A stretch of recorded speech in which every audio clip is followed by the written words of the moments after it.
Hello दोस्तों, आप सभी का एक बार पुनः हमारे YouTube चैनल शिखर तेंदुखेड़ा पर स्वागत है। जैसा कि आप सभी जानते हैं कि आने वाले जनवरी से अपनी MP कांस्टेबल का एग्ज़ाम होने वाला है, तो उसमें जो MP कांस्टेबल में साइंस पूछी जाती है, आज उसके ऊपर हम डिस्कशन करेंगे।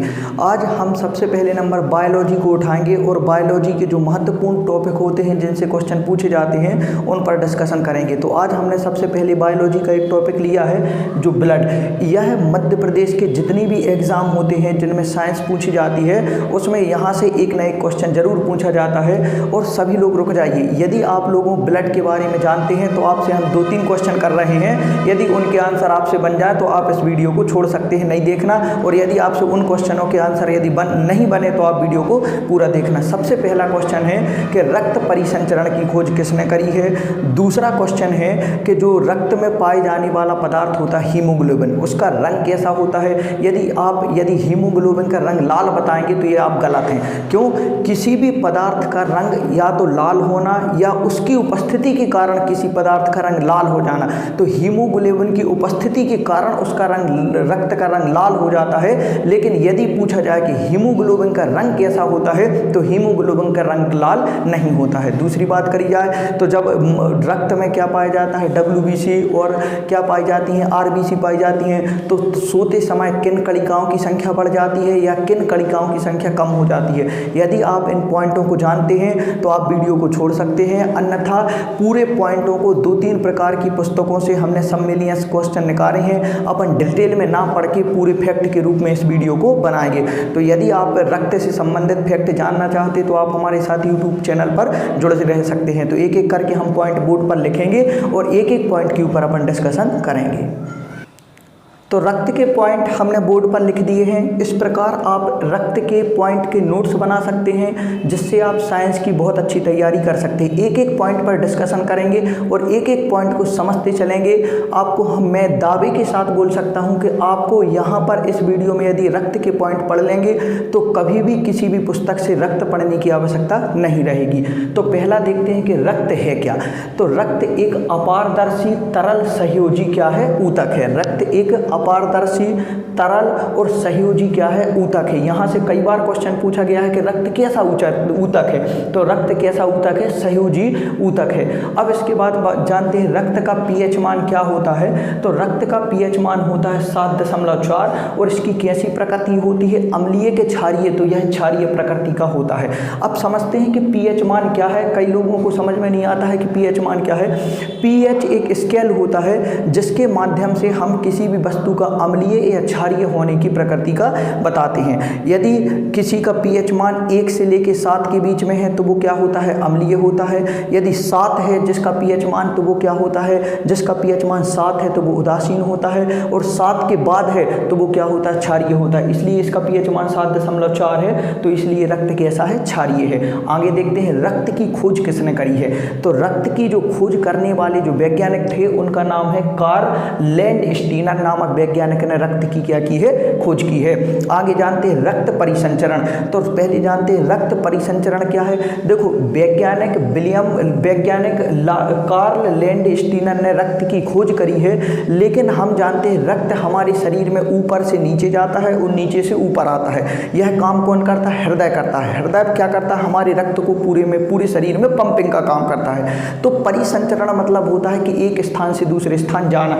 तो इसकी जो खोज करी है, तो रक्त परिसंचरण की जो खोज करी है वो किसने करी है, विलियम हार्वी में। दोनों पॉइंटों को में डिफरेंस याद रखना। रक्त की खोज किसने करी है, कार्ल लैंडस्टीनर ने करी है, और रक्त परिसंचरण की खोज किसने करी है, विलियम हार्वी ने की है। अब जानते हैं कि जो हमारे शरीर में जो रक्त होता है यह हमारे भार का कितने % होता है। तो शरीर में जो रक्त होता है या मनुष्य के शरीर में जो रक्त होता है वो मनुष्य के शरीर के भाग का लगभग कितने % होता है, 7% होता है। आगे जानते हैं पुरुषों में रक्त की मात्रा 5.5 लीटर होती है।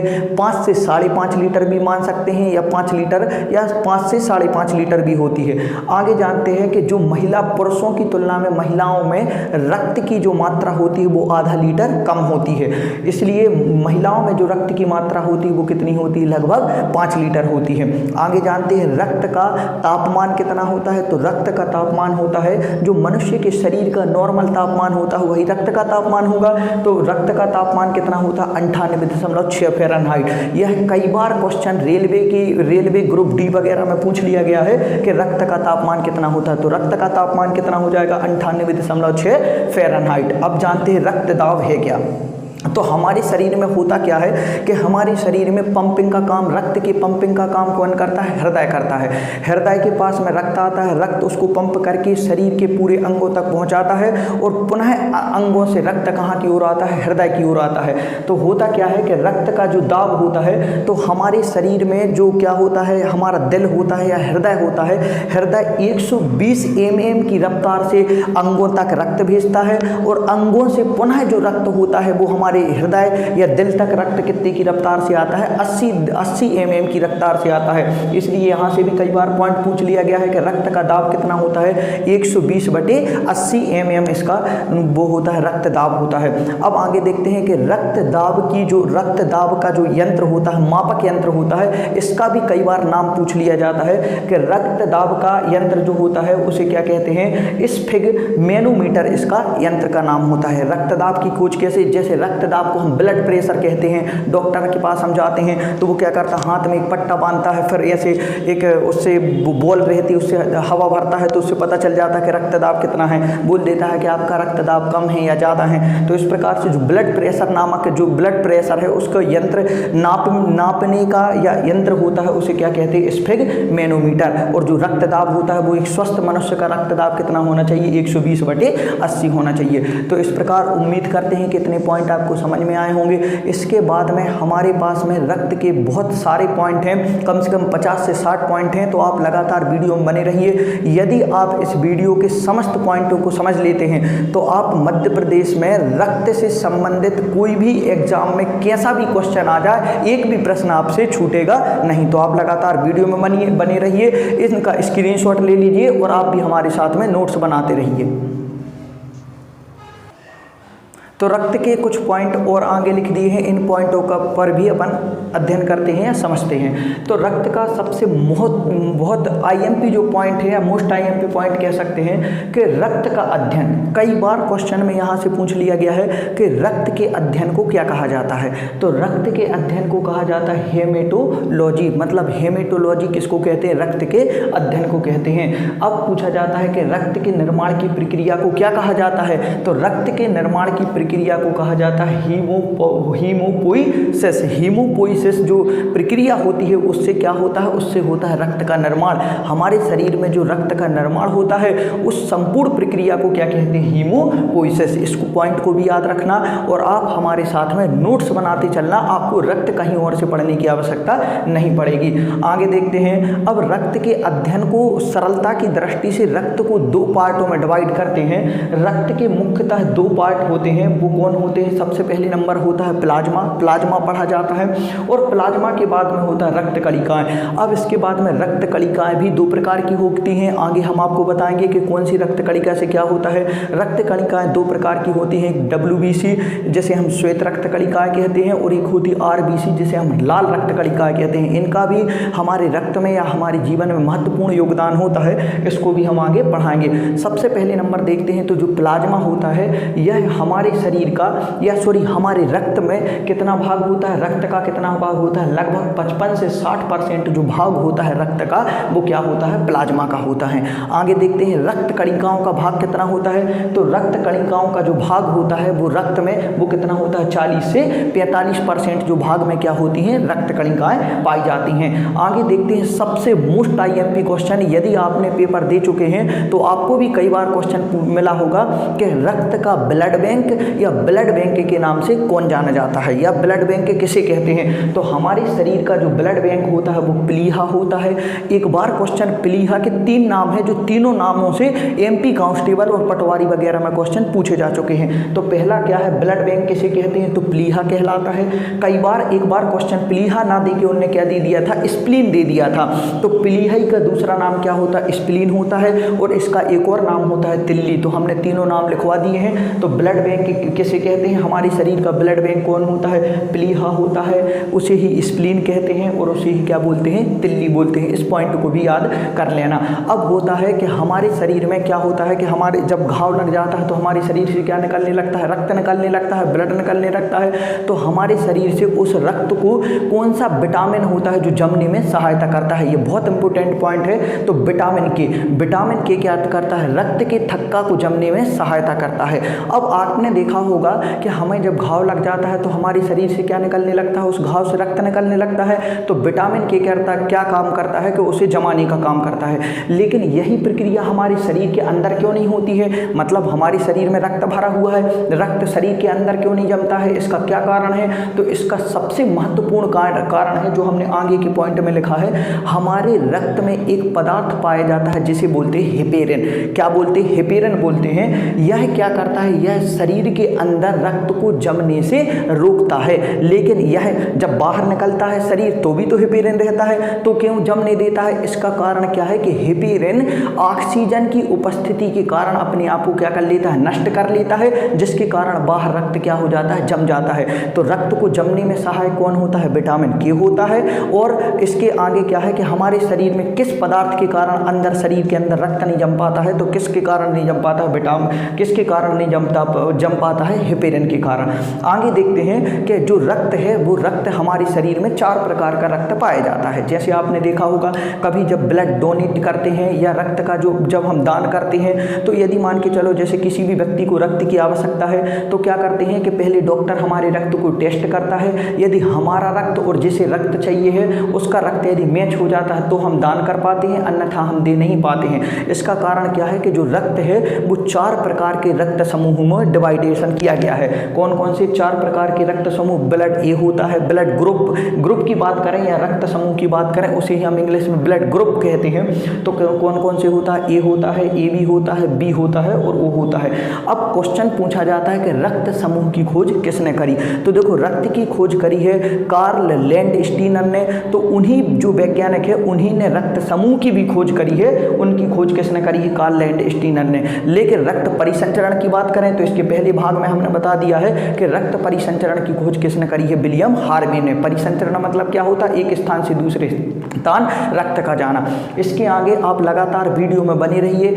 हमारे पास में बहुत सारे पॉइंट है। इसके बाद में हम मोस्ट इंपोर्टेंट पॉइंट बताते हैं जिससे क्वेश्चन आपके एमपीपीएससी वगैरह में भी बनते हैं, रेलवे में भी बनते हैं और इसके बाद में एमपी कांस्टेबल और एसएससी के लिए तो सबसे महत्वपूर्ण है। जो थ्योरी नहीं पढ़ पाते हैं वो कैसे पढ़ सकते हैं, इस प्रकार से आप पढ़ सकते हैं। और इतना मैं बोल देता हूं कि एक कोई पुस्तक से आपको इतनी जानकारी नहीं मिलेगी। हमने भी ये जो पॉइंट निकाले हैं 2-3 पुस्तकों को पढ़ के पॉइंट निकाले हैं। तो आप लगातार वीडियो में बने रहिए। और इस प्रकार हम अपने यूट्यूब चैनल शिखर तेंदुखेड़ा में संपूर्ण मैथ भी पढ़ाते हैं। तो आप हमारे यूट्यूब चैनल को सब्सक्राइब कर लीजिए और रोज शाम को आपका मैथ का भी एक ना एक lecture topic wise with type wise आपको मिल जाएगा। तो आप लगातार बने रहिए। इसके आगे हम और पॉइंट बताते हैं। इस प्रकार रक्त के कुछ और पॉइंट बोर्ड पर लिख दिए हैं, इन पॉइंट पर भी डिस्कशन करते हैं। तो सबसे पहले नंबर अभी हमने आपको बताया था, इसके पहले वाले सीट पे आपको बताया था कि रक्त समूह टोटल 4 प्रकार का होता है। कौन कौन से प्रकार होते हैं रक्त समूह के? रक्त समूह के होते हैं, रक्त या ब्लड ग्रुप की बात करें तो ब्लड ग्रुप 4 प्रकार का होता है। ए होता है, बी होता है, ए बी होता है और ओ होता है। अब एक ऐसा रक्त समूह पाया जाता है जो सबको दे सकता है, सबको दान कर सकता है। तो सबको दान कर सकता है मतलब सबको, सर्वदाता रक्त समूह कौन होता है? सर्वदाता की बात करें तो देखो सबसे पहले ग्राही की बात कर ले रहे हैं। पहले ग्राही का पॉइंट लिखा, सर्वग्राही। ग्राही मतलब कौन होता है? लेने वाला।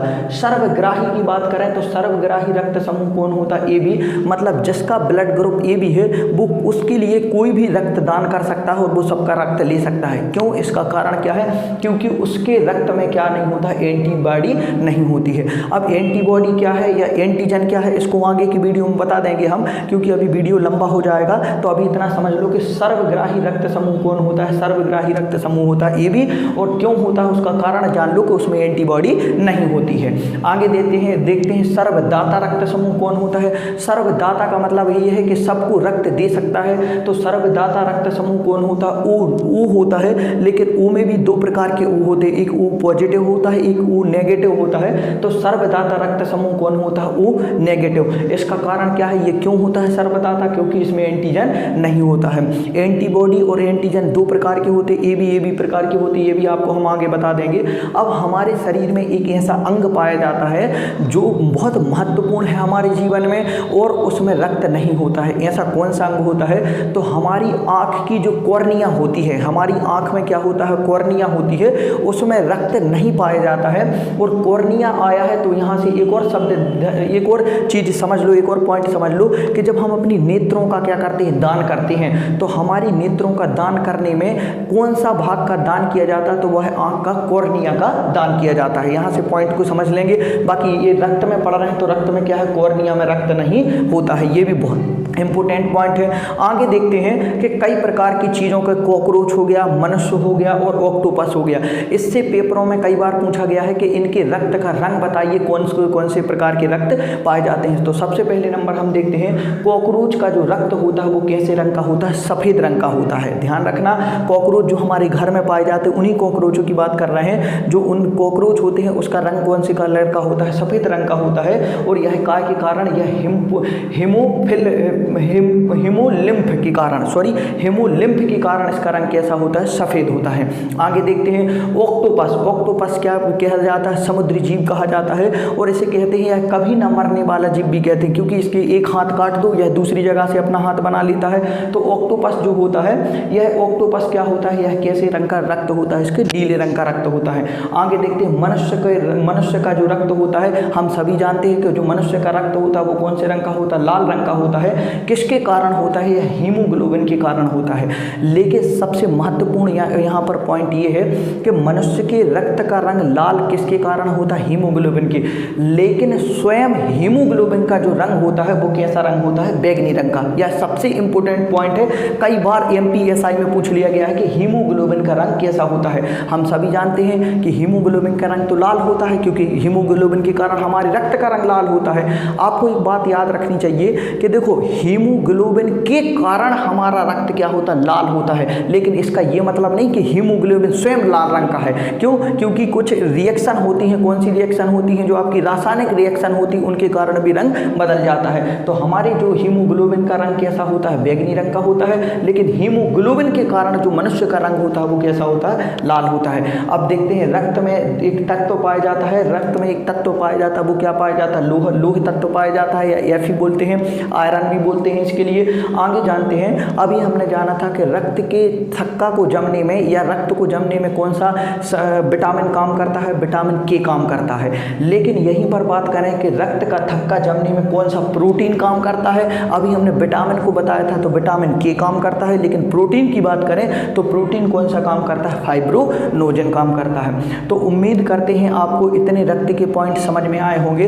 अब चूंकि क्या है कि वीडियो थोड़ी सा लंबा हो जाएगा और हमें फिर वीडियो अपलोड करने में थोड़ी सी समस्या हो जाएगी, तो इसका हम रक्त का पार्ट 2 लेके जरूर आएंगे। तो आप हमें कमेंट करके बताना यदि आप रक्त का पार्ट 2 चाहते हैं, जिसमें बहुत सारे इंपॉर्टेंट क्वेश्चन और बचे हुए हैं। चूंकि समय के अभाव के कारण हम आपको इसमें नहीं बता पा रहे हैं, आगे भी आपको हम पॉइंट बनाएंगे। आप हमारा सपोर्ट कीजिए। MP कांस्टेबल, MPSI और MP पटवारी की यदि आप तैयारी कर रहे हैं तो आप हमारे इस YouTube चैनल के माध्यम से संपूर्ण गणित, संपूर्ण मैथ, रीजनिंग और साइंस की तैयारी कर सकते हैं। वो भी निःशुल्क, कोई पैसे नहीं लगेंगे। तो आप हमारे YouTube चैनल को सब्सक्राइब करिए, हमारा सपोर्ट करिए, जिससे हमारे भी जल्दी से जल्दी स्मार्ट बोर्ड आ जाए और हम आप लोगों को सभी को स्मार्ट बोर्ड के सहारे पढ़ा सकें। तो मैं जय तिवारी आप सभी का धन्यवाद करता हूँ। जय हिंद, जय भारत। इसका पार्ट 2 यदि आप चाहते हैं तो कमेंट बॉक्स में कमेंट करके जरूर बताइए। धन्यवाद।